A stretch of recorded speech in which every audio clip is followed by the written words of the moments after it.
అతి తక్కువ ఖర్చులో ఒక మంచి పడే దేశానికైతే వచ్చినాను. ఏంట్రా ఇది నోటిఫికేషన్ సాక్కుంటూ వస్తా ఉందని చూస్తే మంచి పడతా ఉంది. బయట వర్షం కుంభపోతే వర్షం ఎట్ట కురిస్తే ఎలా వస్తుంది అలా మారుతూ మొత్తం కొడతా ఉంది అనమాట. నా జీవితాన్ని ఒక మలుపు తిప్పేస్తా ఉంది సెంట్రల్ ఏషియన్ కంట్రీస్. ఎంత ఆనందమో కానీ అంతే డేంజర్ కూడా ఉన్నది. మామూలుగా లేదయ్యా. అయ్యో కళ్ళు కూడా తెరసను కదా, కళ్ళ మీద కొడతా ఉంది. మీకు దండం పెడతాను, ఎవడో ఒకటి క్యాబ్ తీసుకురండి రా ముందుకి. హాయ్ ఫ్రెండ్స్, అందరికి నమస్కారం. నేను మీ Karthik. Welcome to my channel wonder Prayanikudu. Tajikistan యాత్రలో భాగంగా మనమైతే టజకిస్తాన్ క్యాపిటల్ సిటీ అయిన దుషాన్బేలో అయితే ఉన్నాము. మీరైతే చూసుకోవచ్చు, మంచు పడతా ఉంది. నా జీవితంలో మొదటిసారి అనమాట మంచు చూడడం. మంచునైతే ఎక్స్పీరియన్స్ చేస్తున్నాను. అతి తక్కువ ఖర్చులో ఒక మంచు పడే దేశానికైతే వచ్చినాను. అమ్మో, నేను ఇంతవరకు 16 దేశాలు తిరిగినాను. ఇది నా 17వ దేశం అనమాట. 17వ దేశంలో ఫస్ట్ టైం మంచు, ఆకాశం నుంచి మంచు కురవడాన్ని ఎక్స్పీరియన్స్ చేస్తున్నాను. అన్నీ ఇందాక టీవీల్లో సినిమాల్లో చూడడమే కానీ లక్షలు ఖర్చు పెట్టుకొని యూఎస్, యూకేలు, యూరోప్కి వెళ్ళాలి మంచు చూడాలంటే. ఇప్పుడు అవన్నీ ఏం అవసరం లేదు. తక్కువ ఖర్చులో తక్కువ బడ్జెట్లో మంచు పడే దేశాన్ని అయితే మీ వండర్ ప్రయాణికుడు మీ ముందుకైతే తీసుకొచ్చినాడు. అరే మామ, మంచు చూడండి మామ, రండి. ఇంట్లో కూర్చొని ఏం చేస్తారు, బయటికి రండి. బయటకు వచ్చి ఇలాంటి మంచి ప్రదేశాలకు వచ్చి మంచులో ఆడుకోండి మామ, మామూలుగా ఉండదు. వీడియో స్టార్ట్ చేసే ముందు ఫస్ట్ టైం కనుక మన ఛానల్ని చూస్తున్నారంటే మర్చిపోకుండా వెంటనే ఈ వీడియోని లైక్ కొట్టేసి తక్షణమే వండర్ ప్రయాణికి సబ్స్క్రైబ్ చేసుకోండి. చలో ఇక ఏమాత్రం ఆలస్యం లేకుండా వీడియోని అయితే స్టార్ట్ చేసేద్దాం. మీరు టజకిస్తాన్ వస్తున్నారంటే ఈ దుషాన్బేలో ఈ హాస్టల్ని అయితే గుర్తుపెట్టుకోండి. గ్రీన్ హౌస్ హాస్టల్ అనమాట. ఈ హాస్టల్లోనే నేను స్టే చేస్తున్నాను. పర్ నైట్కి నాకైతే $10 అయితే ఛార్జ్ చేసినారు. అంటే మన కరెన్సీలో $10 ఎక్కువనే ఛార్జ్ చేయండి. $10 కన్నా ఎక్కువనే 820 రూపీస్ అయితే ఛార్జ్ చేసినారనమాట. అదే డార్మెటరీ 6 బెడ్ డార్మెటరీలో నాకైతే ఓకే, మంచిగా అనిపించింది. సూపర్. అయ్యో, నేను చాలా హ్యాపీ మంచు పడే ప్రదేశాలకు వచ్చిన. సో ఇదైతే చూసుకోండి, ఈ ప్రదేశంలో వచ్చి స్టే చేయండి దుషాన్బేలో. ఇది కొంచెం సిటీకి ఒక 2 కిలోమీటర్స్ అవుట్ సైడ్లో అయితే ఉంటుంది అనమాట. సిటీ అవుట్స్కట్స్లోకి అయితే వచ్చేయండి. సో సూపర్ ప్లేస్ అనమాట, బ్యూటిఫుల్ ప్లేస్, మంచి ఫ్రెండ్లీ పీపుల్. ఆ టజకిస్తాన్ జెండా అయితే మీరు అటు చూసుకోవచ్చు, మీకు కనిపిస్తుంది కదా. Same some sort of Indian similarity వస్తుంటుంది, కానీ ఇండియన్ ఫ్లాగ్ లాంటిది కాదు. కొద్దిగా పోలిక అయితే ఉంటుంది ఇండియన్ ఫ్లాగ్కి, దానికి కొద్దిగా పోలిక అయితే ఉంటుంది. చలో ఇక ముందుకైతే వెళ్దాం. ప్రస్తుతం దుషాన్బేకి నేను చెప్పినా కదా 2 కిలోమీటర్లు, క్యాపిటల్ సిటీకి 2 కిలోమీటర్లు అవతరలు అయితే ఉన్నాం, సిటీ అవుట్స్కట్స్ అన్నట్టు. అండ్ బయట నాకు అప్పటి నుంచి ఫోన్లో నోటిఫికేషన్స్ వస్తూ ఉన్నాయి. ఏంట్రా ఇది నోటిఫికేషన్స్ ఆక్కుంటూ వస్తూ ఉందని చూస్తే మంచు పడతా ఉంది బయట. వెంటనే మంచి బయటకు వెళ్ళు అని చెప్పేసి నోటిఫికేషన్ వచ్చింది అనమాట ఫోన్లో. సో దానికని చెప్పేసి బయటకు అయితే వచ్చినాను. బయటకు వచ్చి చూస్తే మంచు అయితే పడుతూ ఉంది. అబ్బా, ఈరోజు ఈ దుషాన్బే అందాలు మంచులో వండర్ ప్రయాణికుడు, మంచు ప్రయాణికుడు అయిపోయినాడు ఇప్పుడు అనమాట. సో ఇక్కడ క్యాబ్స్ ఎలా ఉంటాయి, ఎలా తీసుకోవాలా ఏంటి అని మీకు ప్రతి ఒక్కటి 1 by 1 చెప్తాను. బాబా, అదిరిపోయింది అసలు మామూలుగా లేదు. ఇప్పుడు ప్రస్తుతానికి అయితే నేను తిందామని చెప్పి సిటీ సెంటర్కి వెళ్తున్నాను. ఇక్కడ ఎలాంటి యాప్స్ గట్రా ఏం ఉండవు అనమాట. మీరు తీసుకోవాలంటే డైరెక్ట్ క్యాబ్స్ తీసుకోవాలా. సో రోడ్డుకి అయితే వెళ్ళి క్యాబ్లు తీసుకుందాం. యువతల పక్క రోడ్డు ఉంది, రోడ్డు పక్క అయితే వెళ్దాం. ఇక్కడ అమ్మాయిలు ఉంటారు భయ్య, మామూలుగా ఉండరు అసలు. ముందే టజక్ అమ్మాయిలు ఒక రేంజ్లో నెక్స్ట్ లెవెల్లో ఉంటారు. ఆ కారు గడి చూడండి, మొత్తం మంచుతో కూరకపోయింది. ఇంత మంచు పడతా అంటే మంచులో వెళ్తున్నా నేను. ఎందుకంటే ఇక్కడ ఇండియన్ రెస్టారెంట్ ఉంది. ఆ ఇండియన్ రెస్టారెంట్ మీకు చూపించాలనుకుంటున్నాను. అందుకని చెప్పేసి మంచు కానీ సూపర్గా వెళ్తున్నా మంచులో, బాగా అనిపిస్తుంది అబ్బా. అండ్ ఇంకా యాప్స్ చెప్పినా కదా, ఇక ట్యాక్సీకి మన సౌత్ ఈస్ట్ ఏషియన్ కంట్రీస్లో తిరిగినట్టు గ్రాబ్, బోల్ట్ గట్రా ఏం ఉండదన్నమాట. సో డైరెక్ట్గా ఫిజికల్గానే తీసుకోవాలి. ఎలాంటి యాప్స్, నేనైతే ఫస్ట్ ఇదే దేశం చూస్తున్నాను అనమాట. ఎలాంటి యాప్స్ లేవు. ఈవెన్ క్యాంబోడియాలో కూడా యాప్లు ఉంటుంది అనమాట, మనం క్యాబ్లు బుక్ చేసుకునేదానికి. అలాంటిది ఈ దేశంలో లేదు. ఆఫ్రికాలోనే నేను ఇది ఎక్స్పీరియన్స్ చేసిన. అసలు క్యాబులు గట్రా ఏం లేకుండా ఉండేది, అంటే యాప్స్ ఏం లేకుండా. మళ్ళీ అంతకాలం తర్వాత ఆఫ్ఘనిస్తాన్లో ఎక్స్పీరియన్స్ చేసినాను. ఆఫ్ఘనిస్తాన్ తర్వాత ఇక్కడే అనమాట, టజకిస్తాన్లోని. సెంట్రల్ ఏషియా ఏమోనో కానీ నా జీవితాన్ని ఒక మలుపు తిప్పేస్తుంది సెంట్రల్ ఏషియన్ కంట్రీస్. ఎందుకంటే మంచు చూస్తున్నా, డెజర్ట్ చూసినా, ఓమో -10 డిగ్రీలు ఎక్స్పీరియన్స్ చేసిన. 1 2 వెళ్తేనే చూసినారా ట్యాక్సీస్, సేమ్ అలాంటి ట్యాక్సీస్ అనమాట. ఇంకో ట్యాక్సీ అయితే వస్తుంది, మనం ఆపుదాము. చేయిబెట్టి ఆపాల, ట్యాక్సీ లేదు, అందులో ఎవరో వెళ్తున్నారు. చేయిబెట్టి ఆపితే ఆగుతుంది, మనం ఎక్కేసి డైరెక్ట్గా మ్యాప్ చూపించేసి మేమైతే అక్కడికి వెళ్ళాలనుకుంటున్నామంటే డైరెక్ట్గా అక్కడికి అయితే తీసుకెళ్ళిపోతుంది. Super. Super super super super, మామూలుగా లేదు. అండ్ అవతల ఏదైతే చూస్తున్నారో అదే బస్ స్టాండ్ అనమాట. బస్ స్టాండ్లో ఇంకో పాప అయితే కూర్చొని ఉంది అక్కడ. ఈ దారి చూడండి, క్రిస్మస్ ట్రీ లాగా. అబ్బో మామూలుగా లేదు. మొత్తం మొత్తం మంచుతో నా ఫుట్ ప్రింట్స్ కూడా పడిపోతుంది, అంత మంచి అయితే ఉంది అనమాట. సూపర్ ఉంది అసలు. బాబా బాబా ట్యాక్సీలు గట్రా చూడండి. అసలు నా హ్యాపీనెస్కి హద్దులు లేకుండా పోతుంది. ఎందుకంటే నా జీవితంలో నేను ఇంతవరకు మంచు చూడలేదు, ఫస్ట్ టైం చూస్తున్నాను. అది ఆకాశం నుంచి మంచు పడడం ఫస్ట్ టైం చూస్తున్నాను. అండ్ మామూలుగా లేదు, మొత్తం వచ్చి నా మొహాన్ని కొడతాడు. నా మొహం అంతా మంచుతో నిండి పుడుస్తుంది అనమాట. చాలా బాగుంది. ఇంకెక్కడి నుంచి ట్యాక్సీ తీసుకొనేసి మనమైతే వెళ్ళాలా ఓ ప్లేస్కి. అయితే చెప్పినా కదా ఢిల్లీ దర్బార్ అని చెప్పేసి ఒక రెస్టారెంట్ ఉంది.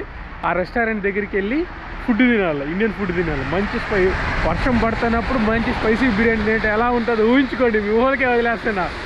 మీ వంటర్ ప్రయాణికుడు ఇప్పటికి వెళ్ళి మంచి స్పైసీ బిర్యానీ తినబోతాడు. ఇండియాకి టజికిస్తాన్కి కేవలం అర్ధగంట మాత్రమే టైం గ్యాప్ ఉంటుంది అనమాట. ఈ టజికిస్తాన్ దేశం ఏదైతే ఉందో మొత్తం సోవియట్ యూనియన్లో భాగమే టజికిస్తాన్ అనమాట. టజికిస్తాను, కజాకిస్తాను, ఉజ్బెకిస్తాను ఇవన్నీ సోవియట్ యూనియన్లో భాగం అనమాట. సో ఇక్కడ రష్యన్ మాట్లాడతారు, టజక్ మాట్లాడతారు, ఉజ్బెక్ మాట్లాడతారు. ఈ మొత్తం మూడు భాషలో మాట్లాడతారు అనమాట.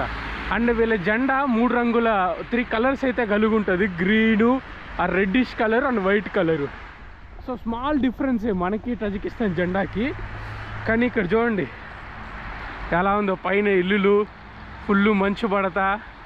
అబాబా బాబా అసలు నెక్స్ట్ లెవెల్ అనుకోండి, మామూలుగా లేదు టజికిస్తాను. అంటే ఇక్కడ ఎవరికి ఇంగ్లీష్ రాదు. ఇంకొక మెయిన్ విషయం ఏమంటే ఇంగ్లీష్ ఎవరికి అర్థం కాదు, రష్యన్ అర్థమవుతుంది. మీరు రష్యాకి వెళ్ళాలి అంటే ఎక్స్పెన్సివ్ అనుకునే వాళ్ళకి టజికిస్తాన్కి అయితే రండి, చవకగా అయిపోతుంది.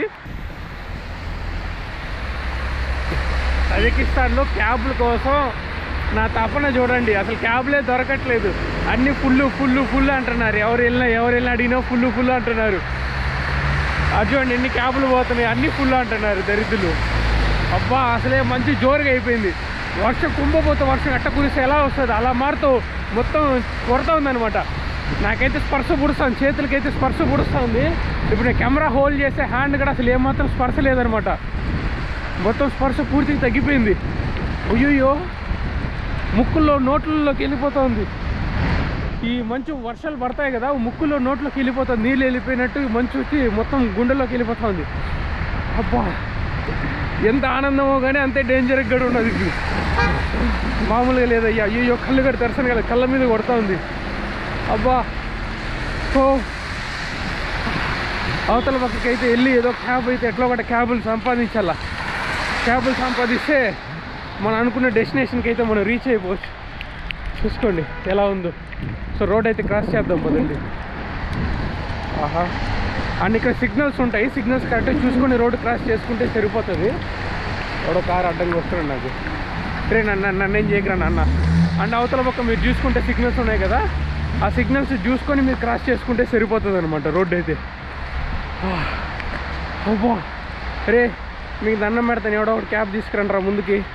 ఫైనల్లీ నాకైతే క్యాబ్ దొరికిందనమాట. ఒక అతనైతే ఆపినాడు. ఆపిన తర్వాత క్యాబ్లో అయితే ఇక్కడ కూర్చున్నాను. ఇక్కడ అన్ని పెద్ద కార్లు అనమాట. మొత్తం ఎలక్ట్రిక్ కార్లు ఎక్కువ ఉంటుంది ఈ దేశంలో.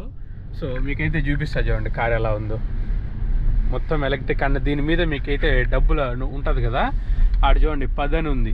10 అంటే వీళ్ళ కరెన్సీలో 10 రూపాయలు. అది దాన్ని బట్టి మనకు భాష రాకపోయినా దాన్ని బట్టి మనం అయితే డబ్బులు అయితే పే చేయాలన్నమాట టజికిస్తాన్లో. ఇతనికి నేనైతే మన మ్యాప్ అయితే ఇచ్చేసినాను. అక్షరాల 3 కిలోమీటర్లు ఉంది, 1/2 కిలోమీటర్ వచ్చేసినాము. 3 కిలోమీటర్లు వెళ్ళాలన్నమాట. అండ్ ఇక్కడ చూడండి అయాన్ కార్లు అయితే ఉన్నాయి, మొత్తం ఎలక్ట్రిక్ కార్లే అనమాట. ఇంక మీకు బ్యాక్గ్రౌండ్ మొత్తం చూపిస్తాను. 4 సీటెడ్ కార్లు. సో కార్లో మంచిగా వెళ్ళిపోవచ్చు అనమాట. ఇక్కడ అదొక మంచి విషయం వెళ్ళడానికి. ఎందుకంటే టజికిస్తాన్లో ట్రావెల్ చేయడానికి యాప్స్ ఉంటే ఇంకా బ్యూటిఫుల్గా ఉండేది.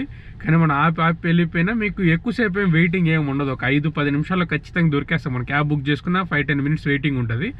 సో ఇక్కడ అంతే 5-10 నిమిషాలు ఖచ్చితంగా ఎవరో ఒకరు ఆపగానే ఎవరో ఒకరు అయితే వచ్చేస్తారు. అని ఇక మీరు టజికిస్తాన్ వెళ్ళేటప్పుడు అంతా నెంబర్లు చూపిస్తారు. 7 నెంబరు 8 నెంబర్ అని కార్లో ఇట్లా నెంబర్లు చూపిస్తారు. 8 నెంబర్ అంటే డైరెక్ట్ ఎయిర్పోర్ట్కి అనమాట. అది ఎయిర్పోర్ట్కి మీనింగ్ దానికి 8. ఇంకా రైల్వే స్టేషన్కి 7 అట్లాంటి వాళ్ళు చూపించే నెంబర్లకు అన్నిటికీ ప్లేస్ మీనింగ్ అన్నమాట. అక్కడ నేను రావాలనుకున్న చోటుకి అయితే వచ్చేసిన. ఇంకే క్యాబులు చూడండి, ఇక్కడ నుంచి ఫుల్గా దొరుకుతుంది, ఎందుకంటే ఇది సిటీ సెంటర్ అనమాట, ఇక్కడ నుంచి ఫుల్గా దొరుకుతుంది. సో ఈ సందులోనే వెళ్ళాలా మనం ఢిల్లీ దర్బార్కి వెళ్ళాలంటే. అబ్బా మంచు కళల్లో పడిపోతా ఉంది అయ్యా, అయ్యో వచ్చేసినాం అయ్యా. బా ఏమున్నావు పాప, ఇక్కడ భలే ఉన్నారు తెలిసిన, అసలు ముట్టుకుంటే కందిపోతారు అన్నట్టు ఉన్నారు, అంత అందంగా ఉన్నారు ఇక్కడ అమ్మాయిలు. ముందే టచక్ అమ్మాయిలు కదా, రష్యన్ బ్యూటీ మిక్స్ అవుతుంది. మనకి ఇండియన్స్కి రష్యన్స్కి చాలా సంబంధాలు అయితే ఉన్నాయి. సో తీపి జ్ఞాపకాలు ఇండియన్స్కి రష్యన్స్కి. సో మీరు ఎక్కడైతే చూసుకోవచ్చు కదా ఢిల్లీ దర్బార్ అని చెప్పి కనిపిస్తుంది, అదే అనమాట మనం రావాల్సిన ఇండియన్ రెస్టారెంట్ అనమాట. ఇండియన్ రెస్టారెంట్ లోపలికి అయితే వెళ్ళి ఫుడ్ ఆర్డర్ పెట్టుకొనేసి ఫుడ్ తిందాం పదండి. మీరైతే చూసుకోవచ్చు మ్యాప్లో లొకేషన్ రాంగ్ చూపిస్తుంది, మాల్కి యువతల సైడ్ అయితే రావాలన్నమాట ఢిల్లీ దర్బార్కి. చూసినారు కదా ఇది ఢిల్లీ దర్బార్. తజికిస్తాన్ కరెన్సీని తజికిస్తాన్ సొమానీ అంటారు. ఇదైతే మీరైతే చూసుకోవచ్చు 10 రూపాయలు అన్నమాట, 10 సొమానీ. మనం ఒక్క సొమానీ వచ్చే కొద్దికి ఇక్కడ ఆల్మోస్ట్ 8 రూపాయలు, అంటే ఇది వచ్చే కొద్దికి మీకు 800 రూపాయలు అయితే జస్ట్ 10 రూపాయలు 800 రూపాయలతో సమానం అనమాట. అండ్ ఇంకా ఇది వచ్చి 20 సొమానీ, మీరైతే చూసుకోవచ్చు 20 సొమానీ అనమాట. ఇది 20 రూపాయల నోటు. అండ్ ఇంకా ఇక్కడ ఇంకా 2 నోట్లు అయితే ఉన్నాయి, ఇదైతే చూసుకోండి 50 సొమానీ నోటు. బాగుంది అయ్యా వీళ్ళు సొమానీ నోటు. ఇంకా మీకు ఫైనల్గా మిగిలిన పెద్ద కరెన్సీ అయితే చూపించాలా, ఇంకా 2 కరెన్సీలు ఉన్నాయి, 20 చూపించిన. ఇంకా మిగిలింది 100 సొమానీ నోట్ అనమాట. ఇది 100 సొమానీ నోటు, ఇది 20 సొమానీ నోట్ అనమాట వీళ్ళ దాంతో. సో ఇది వీళ్ళ కరెన్సీ చాలా ఎక్స్పెన్సివ్నే, అంత ఈజీ ఏం కాదు, వీళ్ళ కరెన్సీ చాలా ఎక్స్పెన్సివ్ అనమాట.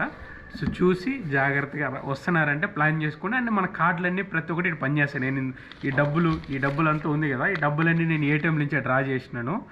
సో పెద్ద ఛార్జెస్ ఏం మంచిగానే, అంత ఘోరంగా ఛార్జెస్ ఏం పడలేదు, మంచి ఛార్జెసే పడినాయి. Visa card master card 2 accept చేస్తున్నారు ఎక్కడికి వెళ్ళినా. ఈ ఢిల్లీ దర్బార్లో కూడా మీరు వచ్చి తినేసి కార్డు ద్వారా పే చేసుకుని వెళ్ళిపోవచ్చు. చాలా బ్యూటిఫుల్గా అనిపించింది. ఆర్డర్ అయితే చెప్పినాను, రాగానే ఫుడ్ ఎలా ఉందో ఏంటో కూడా చూపిస్తాను మీకు. మొత్తానికి నేను ఆర్డర్ పెట్టిన ఫుడ్ అయితే వచ్చేసింది. చూసుకోండి చికెన్ బిర్యానీ అనమాట ఆర్డర్ పెట్టినాను. ఈ ప్లేట్లో అయితే ఇలా ఇచ్చినారు మనకి. దీని కాస్ట్ వచ్చి అక్షరాల మన కరెన్సీలో 450 రూపాయల నుంచి 500 రూపాయలు పడుతుంది అనమాట. సో ఒక్క పూట తినడానికి 450 రూపాయల నుంచి 500 రూపాయలు ఒక ప్లేట్ బిర్యానీ అనమాట.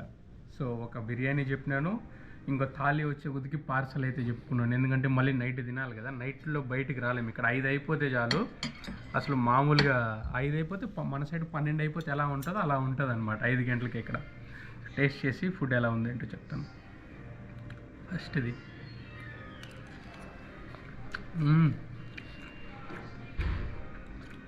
అదిరిపోయింది. నేను 4 రోజులు వరుసగా వచ్చి తింటానంటే చూసుకోండి ఎంత బాగా నాకు టేస్ట్ నచ్చిందో ఏంటో అని చెప్పేసి. అండ్ ఈ మంచులో వేడివేడికి బిర్యానీ తింటూ ఉంటే అసలు వర్ణించడానికి మాటలు సరిపోవట్లేదు, అంత మంచి ఫీలింగ్ అయితే ఉంది. నెక్స్ట్ లెవెల్ అదిరిపోయింది.